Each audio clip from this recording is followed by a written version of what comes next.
warahmatullahi wabarakatuh, sahabat Warung Bibit. Pada kesempatan ini saya akan menunjukkan dan mempraktekkan, yaitu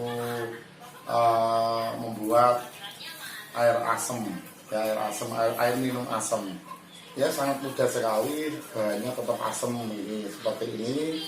Nah, terus nanti dengan air panas, syukur nanti kalau ada gula Jawa itu bagus sekali dengan selera ininya, ukurannya gula sama asemnya.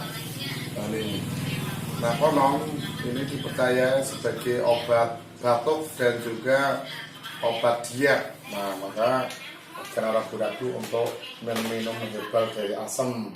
Dan bila mana memang mau mengembangkan pohonnya, kami ada di Warung Bibit, sedia bibitnya.